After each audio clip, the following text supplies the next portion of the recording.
What's up, y'all? So, got anything to talk about? Let me get rid of my gum.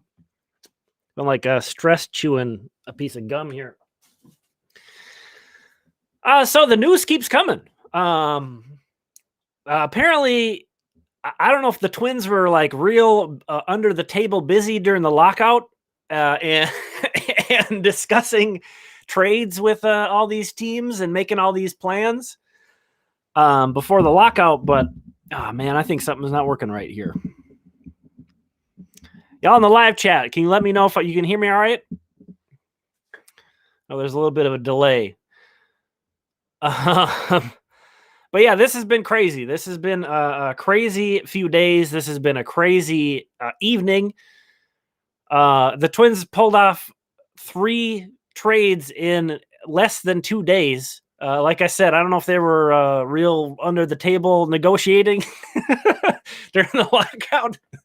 Hey, more credit to them if they were. But let me first, I'm as much coming live here to try to help y'all, or trying to get y'all to help me out here. Because this was my initial reaction to seeing this as this was happening. This is about the most abstract team building at the MLB level I can imagine. I hesitate to even try to evaluate this trade because I have a feeling it's going to mean something very different than it seems to at the moment. And I can already see some of you guys in the chat throwing that out there like Story, Correa. I think that is, let's say that's what we have to hope. That's what we have to hope is what I would put it at. So, if you're coming in here and you don't know I have the whole details, let me pull up MLB trade rumors. Of course, the actual reporting was from Jeff Passan of ESPN and a little bit of Ken Rosenthal as well, and John Heyman. Credit to those guys. Obviously, MLB trade rumors is just the aggregator of the news, but they do such a damn good job at it. So I'm going to pull that up so we have it all here. Absolutely crazy. Absolutely crazy.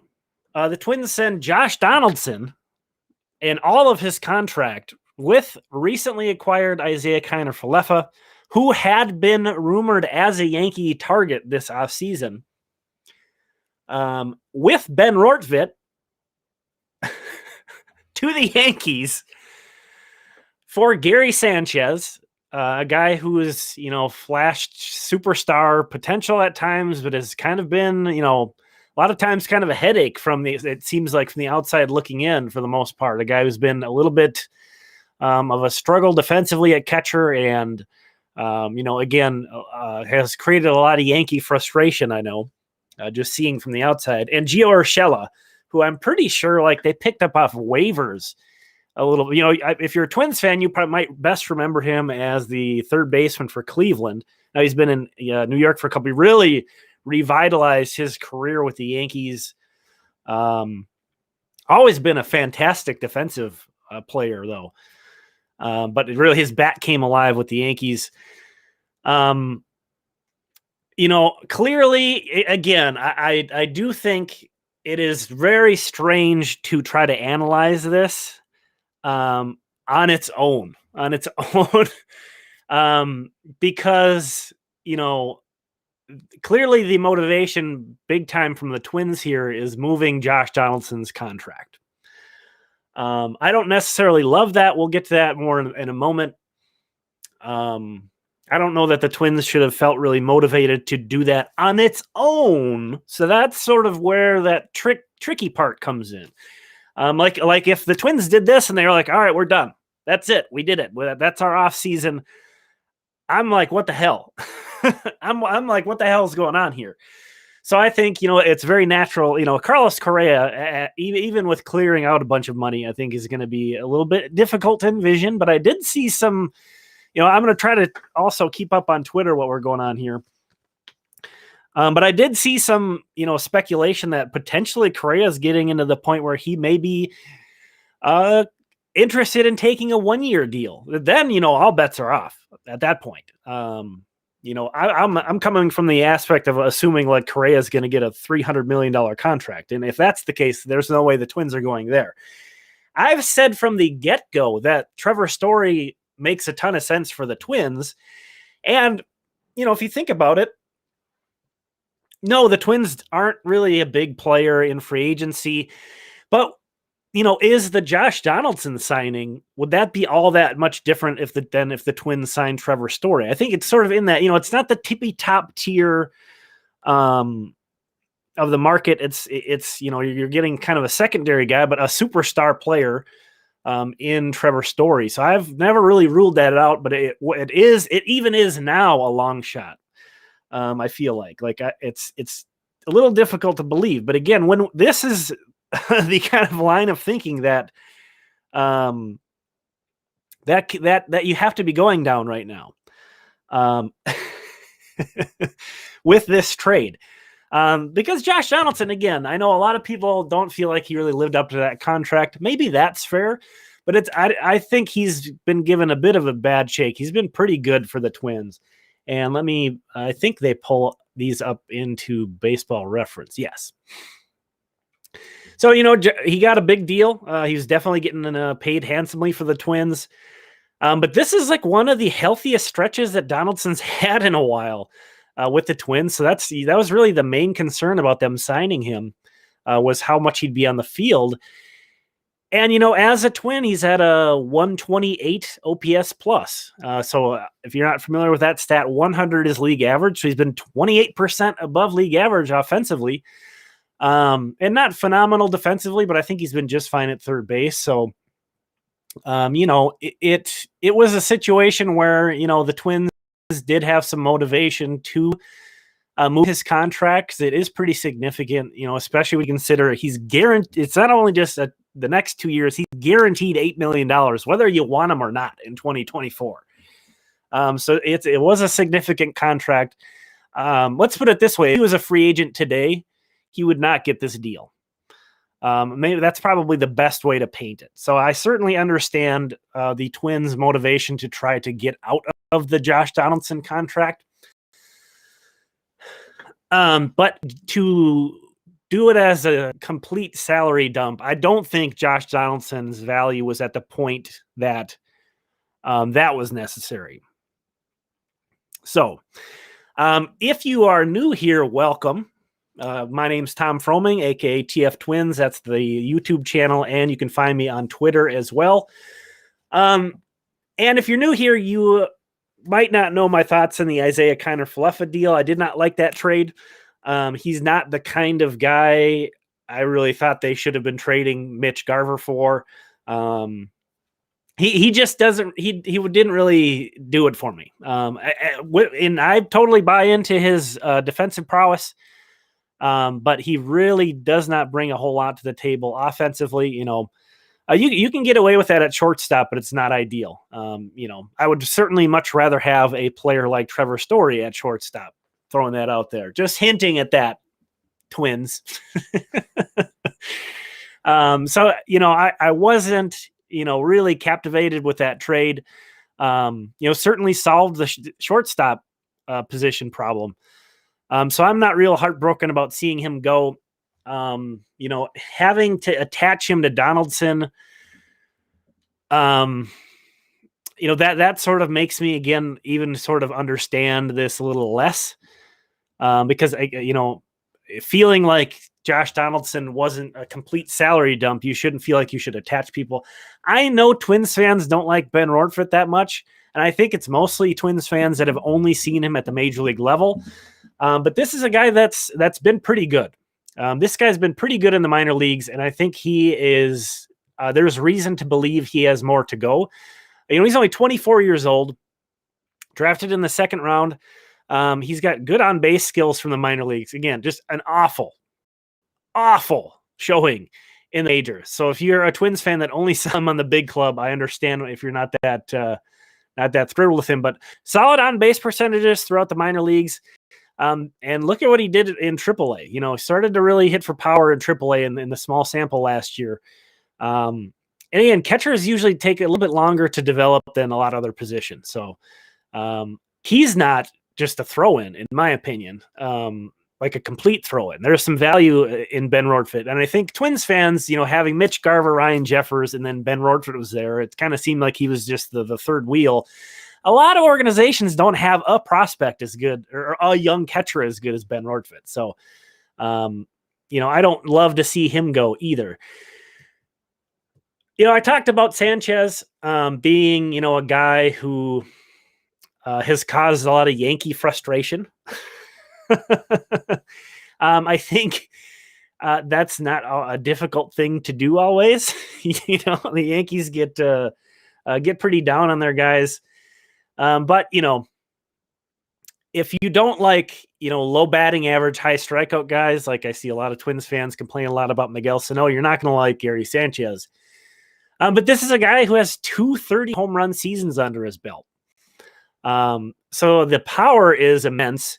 He brings a lot to the table offensively. You can see just by his OPS plus by season, just how inconsistent he's been. 126, 89, 119, 70, 99, coming off that last year. Something to consider. Let's see how long I'm learning. We're learning together here.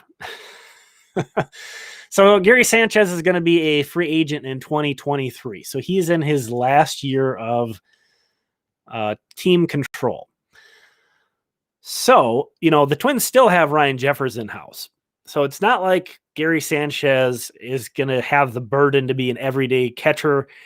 Is there a possibility that more it comes out of him catching less? And, he has DH'd in the past a fair amount. So it's not like the Yankees tried that either. I know Kyle Higashioka was catching for them quite a bit last year. But possibly, him catching less, DHing more, who knows, maybe even playing some first base. Maybe you get some more out of him. Again, some guys just don't, you'd think Sanchez has spent his entire career in New York. He's been there a long time. You'd think, he kind of knows by now. Maybe he'll be more comfortable playing for the Twins. Also, maybe he's going to get traded in 5 minutes. With the way this week is going, the last couple days. I will be honest in that I have always kind of thought of Gary Sanchez as an intriguing, like, change of scenery guy. I don't really get this trade. Again, I will go back to that statement I made on Twitter. I hesitate to even try to evaluate this because I think it's going to make more sense the next moves that happen. But again, Gio Urshela, he's a guy that's really, again, turned his career around. He's shown a lot more offense of late. He only has 2 years of team control. So he's arbitration eligible, 2 more years of team control. A guy who I mostly thought of as a third baseman with Cleveland, but he's actually a bunch of shortstop last year for New York. How did that break down?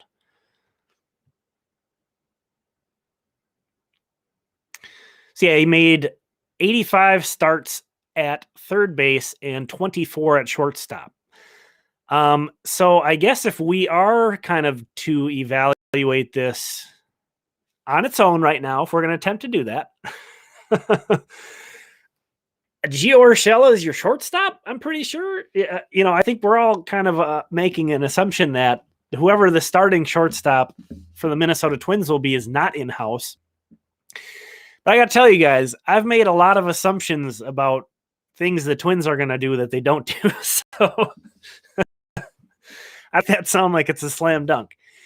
But again, how did that go down? Because he was with Toronto. He just completely bottomed out. He's just straight up purchased by the Yankees from the Blue Jays. So, again, I've always a very talented guy and even showed some flashes with Cleveland. But then just exploded. Ridiculous. Out of nowhere in 2019 and 2020. Again, a guy that the Blue Jays just sold. And this isn't like the Blue Jays now. This was the 2018 Blue Jays before they were really kind of getting rolling. So he just exploded again. Again, followed that up with a very nice 2020 shortened season. You see OPS is in the 850 plus range both of those years, and then came back down to earth quite a bit last year. Not a guy, and very strangely, like, did a very poor job at controlling his plate appearances compared to the past few years as well. Did I hear something that the Yankees got the deadened ball more than most teams last year? That might have been something. That's probably something to look into regarding potentially these two guys. Yeah, Christopher G saying we better sign Story now.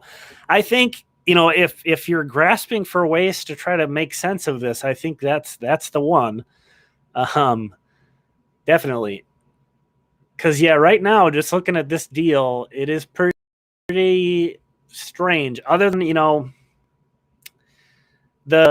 I think most analysts are going to look at that dumping of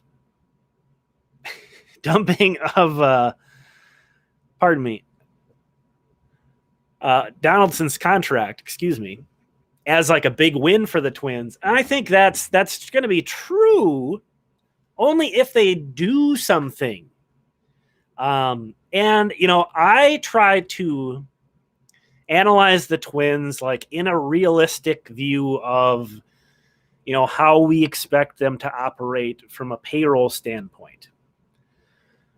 That being said, like, there's no reason really, that they can't afford to keep Josh Donaldson and sign Trevor Story. There's no reason, and again, just to be clear, there's not any kind of rumor the Twins are signing Trevor Story. We're talking all in hypotheticals here. So that's another thing where I'm not going to get really excited about moving Donaldson's contract. That just wasn't something that ever really appealed to me on its own. Like, I get, like, it's nice to have that off the books. Yeah,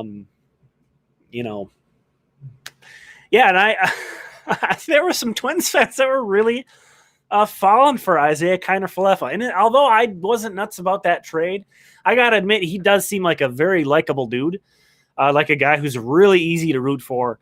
Rangers fans seem to have nothing but great stuff to say about him. So, it does, to have that on top of it is a head scratcher. But again, it's possible that both Gary Sanchez and Gio Urshela could be nice change of scenery guys. I'm having a hard time. I'm having a hard time piecing together what's going on. But I wanted to put this together for my own kind of trying to process this, because that's a lot of what this live stream is, y'all. Usually I try to figure out what the hell I'm going to talk about and what I'm going to say before I record a video. And on this one, I was like, I'm not even going to do that, because I don't think I'm going to come to any like concrete conclusion. So let's just have this be as chaotic as it is. So what you're seeing on the screen here is I basically broke things down to like, what if that was a three-way trade? And does it make any more sense to me if this was a three-way trade, basically including let's say Kiner-Falefa went just straight from the Rangers to the Yankees, and we looked at this like a three-way trade. And it doesn't make any more sense to me. Sorry if you thought I was like leading you into some big conclusion, but I put that together just to look at it and to be like, all right, is this anything, is this clicking more? Because it turned out the only guy they actually kept in the Mitch Garver trade was Ronnie Henriquez. Obviously, Kiner-Falefa's value is going into this Yankee trade and factoring in there somehow. But I think that Ronnie Henriquez was a bigger part of that Mitch Garver trade than a lot of people realize, which I don't really get, because I don't really get why. I'm very intrigued by Ronnie Henriquez now after learning some more about him. But I don't get why you're trading Mitch Garver for a double-A starting pitcher when you have a bunch of those guys and you don't have a lot of pitching. But again, I already went through all that. You can watch that video. But I just wanted to bring that up in case you wanted to visualize like what that would have looked like as a three-way trade, and that's what it looks like. So, all right, I'm going to pop this back up here. Let me scroll through Twitter real quick. And as I think we learned about couple minutes ago, I shouldn't try to talk and read Twitter at the same time. All right. Yeah, and I'll jump in the chat too. Thanks y'all for stopping by and hanging out. Oh, wow. Nelson Cruz signed a 1-year, $15 million deal with the Nationals. Happy for him. That's great. That's great to hear. That's a nice deal for him, especially after struggling with Tampa Bay. That's cool. Great dude. All right.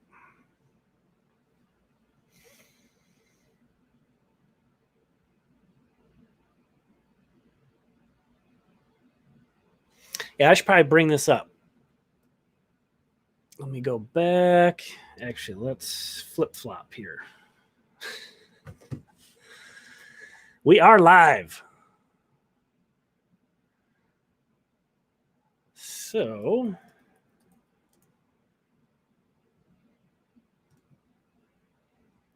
I just noticed something. Darren Wolfson of KSTP. Let me grab that.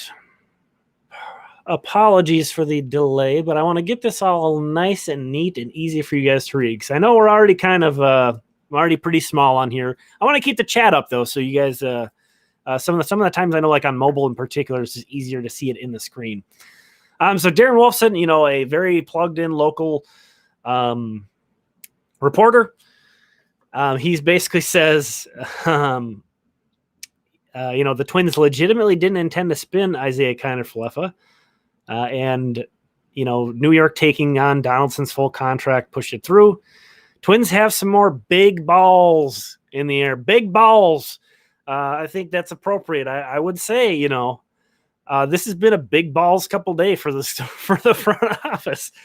Because even though I didn't love the Garver trade, that was a big balls trade. That's kind of a challenge trade. Getting Sonny Gray, trading your most recent first round draft pick, that's a big balls trade. And I know Darren's not saying this in that I'm putting this in that context of big balls. He's saying big things in the works. But I'm saying I don't get what's happening, but it's fun. That's my analysis for you today. I don't get what's happening, but it's fun. And yeah, apparently Derek Falvey and Vlad Levine are just big balls in around, just doing stuff. All right. I see some other people on Twitter having fun with that. That's good. Glad I'm not the only one.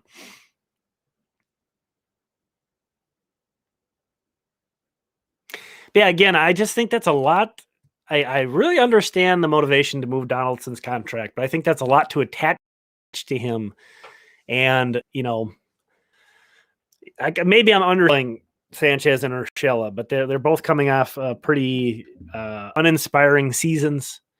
Overall, both guys do have more impressive performances in their past. So, maybe there's more. Maybe there's more there. Maybe they're going to get back on track again. They could be good change of scenery guys. That's entirely possible. I'm just kind of going through here to check out if we have any other news items coming through. And then I'm going to put Twitter down and change my focus to the chat. So if any of you guys in the chat see any news coming through, let me know. We're not going to stream for too much longer. Thank you all for being here. I really appreciate it.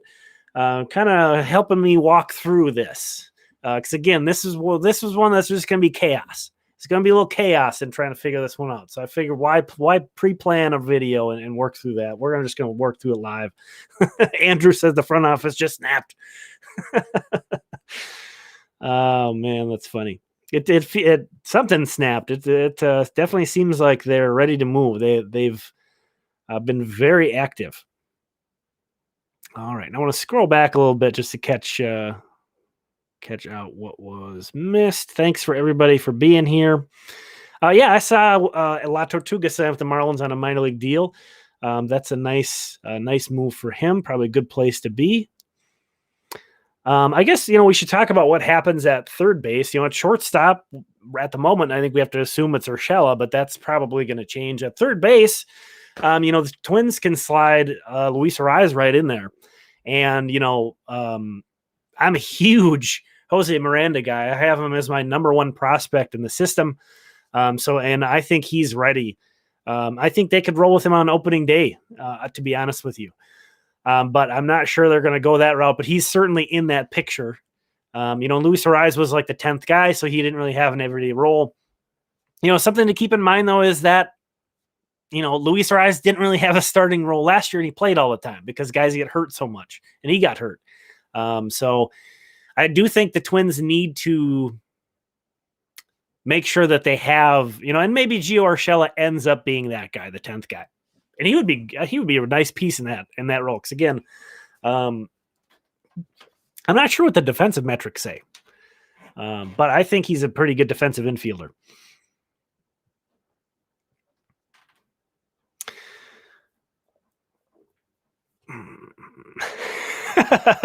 That's a good one. I got to pull that one out.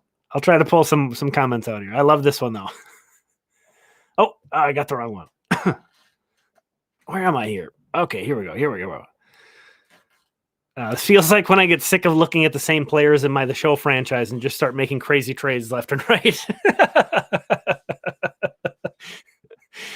Oh, I love that. It does feel like that. And I think it feels like that too, because if you've done that in the show or any other video game, like this is the move you make before the other three moves. Like this isn't the last move you make. This is the move you make, and then you got a couple more. So yeah, if there's anything kind of exciting to go through on this deal, I think it's not the deal itself, in my opinion. I don't know. I don't know that many Twins fans will disagree with that either, but it's maybe the excitement of what could be next for the Twins after this, because this really opens up a lot of flexibility. I think it would have been nice if they could have had this. I would be interested if they got this done earlier in the offseason, before the lockout, if they would have approached the free agent starting pitching market different. It would be really interesting to know that. We can't know now, but just a thought.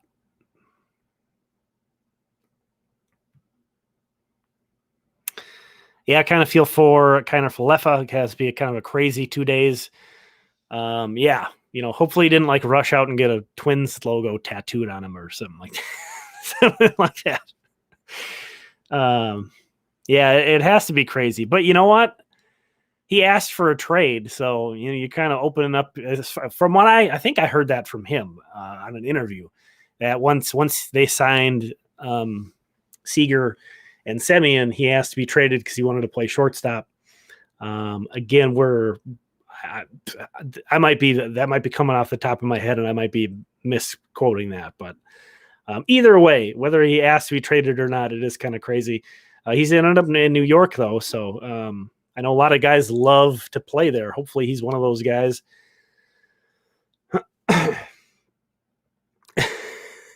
Is anyone in the starting lineup even a 250 hitter? There's not a lot of batting average there. Luis Ariz, of course, Jorge Polanco's usually a solid average guy, but Gary Sanchez certainly is not. Gio Urshela is a career 271 hitter. He had his 2019 and 2020 years are just so good. And it's so outside of anything he ever has done outside of that. So I think, he's maybe the guy I'm going to be looking at the most. Even, knowing that his role might end up being diminished by the time all of this picture comes together. But he's kind of intriguing. I just have a more of a handle on who Gary Sanchez is.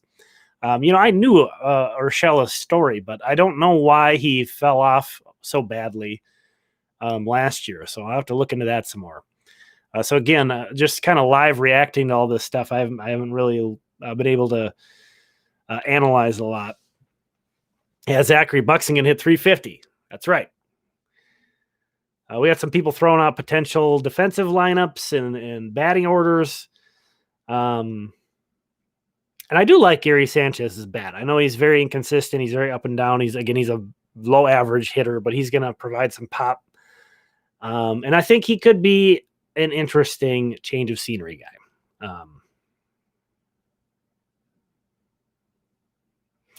But yeah, I mean, I don't know what else. The only thing that makes sense is the Trevor Story thing. I'm trying to think of like what else, because all the big starting pitchers are gone. Although they could trade for a starting pitcher. You know, if there's a starting pitcher out there who has a hefty contract that their team is trying to unload, that could be. You know, I was thinking today, though, with the Sonny Gray trade, the Twins like to target pitchers who have team-friendly deals. Think about it. Kenta Maeda, he had a very team-friendly deal. Sonny Gray, he's on a very team-friendly deal. So it would be kind of out of the usual for them to target like a starting pitcher who is making more like basically the Josh Donaldson version of a starting pitcher, let's say. I can't think off the top of my head who that might be. But it would kind of surprise me if they did that. Yeah. I mean, it's really going to be interesting and very fascinating, really, to see what's going to happen here. Josh Donaldson in New York is going to be pretty fun. I think his personality certainly is going to suit New York, and I think Yankees fans, as long as he plays all right, are going to frickin' love him. Seems like a good match for each other. I enjoyed Donaldson. I know he rubbed a lot of people the wrong way. His personality he's got a strong personality. I think he played well here. Again, we pull up the numbers. I don't think that the Twins should have been real motivated to dump his salary like to this extent. But it is what it is, you know. All right, I think I'm going to wrap it up here.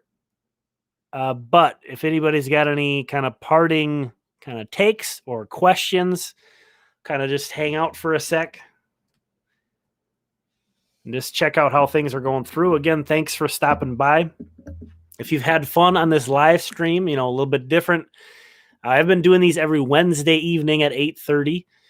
So kind of be on the lookout for that. You know, subscribe to the channel if you're a Twins fan, you know, regular videos on the channel here. And if you put your notifications on, that'll let you know anytime I go live or upload a video. Crappy trade. It's, man, looking at it on its own, I don't get it. So yeah, I'll miss JD's passion. He did seem to bring something a little bit different to the team. And maybe that didn't click, you know, maybe that didn't click in this clubhouse like it has in, you know, Toronto or Oakland. I don't know. We don't. That's complete speculation. But you could see where that might be, you know, might be a thing. And they'll never comment on that, you know. Somebody said trade Royce and Sano to Arizona for Gallen. I think it would actually take quite a bit more than that. Zach Gallen is good, and I think he has a bunch of team control. I think he has 3 or 4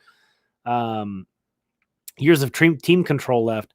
But I love Zach Gallen. I would love that as a trade target. Get ready. He'll be going live again in 2 minutes when they announce the next trade.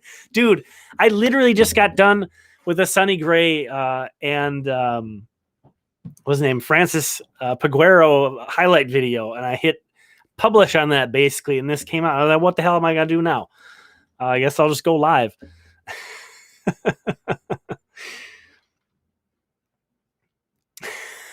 Zachary, that's great. My partner regularly quote, hands not sticky anymore when we wash our hands. Dude, I'm gonna do that with my kids. Hands not sticky anymore. That's awesome.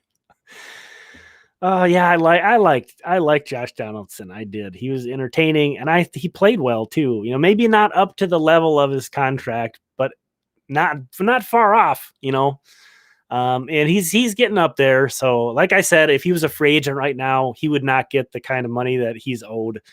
So I understand to some extent the Twins' motivation to move him. I'm just this just doesn't make the Twins better. And after the Sonny Gray trade, like it felt like they were trying to build up for this year. So it's It's confusing, but it's almost like confusing to where like you're playing Wordle. You're playing Wordle and you're confused at what might be next, but you're having fun. You're part frustrated and part confused, but you're also having fun. That's how I feel right now. Yeah, if you're one of those people that likes to complain about Sano striking out, you're not going to like Gary Sanchez. I can tell you that much right now. All right. Well, again, thanks for hanging out. Thanks for stopping by. This was a ton of fun. Again, my name's Tom Froming. TF Twins is the channel. TF Twins is what I'm at on Twitter. We'll talk again soon. Have a great evening.